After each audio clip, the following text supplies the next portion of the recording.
గోవింద గోవింద. మనకు ఆషాఢ మాసం పోయి శ్రావణ మాసం వచ్చేసింది. శ్రావణ మాసంలో అన్నీ మనకు పండుగలు స్టార్ట్ అవుతుంటాయి. ఈరోజు మనకు శనివారము, ఇది మొదటి శనివారము, ఇది తొలి శనివారం కూడా అంటాము.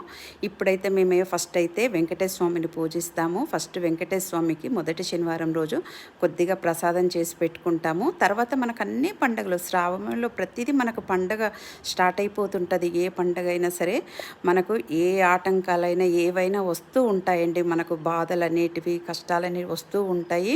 అలా అంతా దేవుని మీద భారం వేసేసి మనము దేవుని నామస్మరణ చేసుకుంటూ దేవుడిని మనం ప్రార్థించుకుందాం. ఏదున్నా నీవు చెప్పినట్టే జరుగుతుంది స్వామి, అంతా మంచి చెయ్యి, మంచి జరగలాగా చూడు. ఈ లోకంలో ఎవ్వరికి ఏ ఆపద రాకుండా అందరినీ సుఖ సంతోషాలతో ఉంచమని కోరుకుంటూ అందులో మనం కూడా ఉండాలని కోరుకుందాము.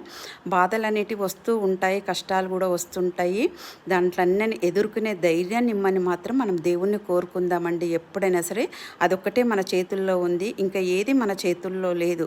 అందుకని మనం ఎప్పుడూ దైవ నామస్మరణ చేసుకుంటూ కాలం గడిపేద్దాము. గోవింద గోవింద.